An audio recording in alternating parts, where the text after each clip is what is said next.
Hello, मी तुमची मैत्रीण दीपा दांगट आणि आम्ही पुन्हा एकदा त्याच फेमस डेस्टिनेशनला आलेलो आहोत. ते म्हणजे कासारसाई डॅम.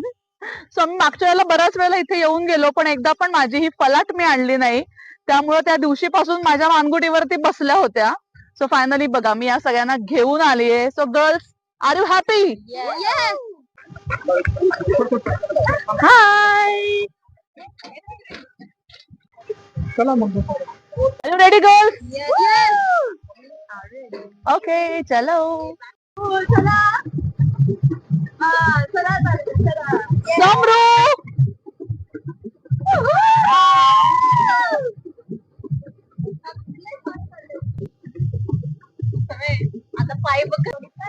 सनसेट बघा सगळे, किती सुंदर दिसतोय कासारसाई मध्ये. सनसेट आठवतोय लास्ट टाइम. कोणता सनसेट? हरिहरेश्वर बीचचा. हरिहरेश्वर, आपला धरणातला सनसेट आहे हा. पुढे ड्रम पण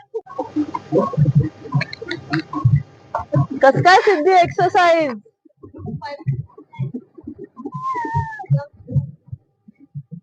आणि हे बघा मंडळी, काय सुंदर सनसेट दिसतोय. कासारसाई डॅम मधला सनसेट आहे. ही बघा किती स्पीडने आली. ओ हो, वॉटर स्पीड. हाय हाय हाय हाय हाय. देवाली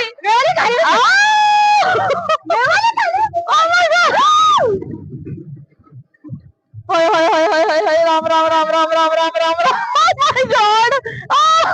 देवाली आणि आता आम्ही चालवतोय, तुम्ही काय बसले तिकडे बघ, मागे बघ. जेव्हा मोठी बोट पास होते ना स्पीड वाली, तेव्हा वेव्हज येतात आणि मग थोडी भीती वाटते. आणि बरं म्हणजे आम्ही धरणाच्या मध्ये आलोय आणि ह्या माझ्या मुली दमलेल्या आहेत फायनली. आणि आता आमची बोट इथेच मध्यभागी स्टॉप झाली. राहणार आता आमचा इथे 15 मिनिटं तरी इथून बोट आपली चालणार नाही. ते लोक घ्यायला येत नाही तोपर्यंत जाणे का नाही. त्यांना म्हणलं आम्हाला मोटर राईडची कमी करून द्या, त्यांनी दिली नाही. मग आम्ही पॅडल घेऊन मध्ये थांबणार, म्हणजे त्याला मोटर बोटनी घ्यायला येतं. म्हणजे आमची दोन्ही राईड होईल. दमले का? आणि माझी पोझिशन मध्ये ठेवली सेंटरला, कारण की बोट बॅलन्स अशी नाही व्हायला पाहिजे म्हणून. See my role is so important. See you, bye. तिचा आवाज घ्या.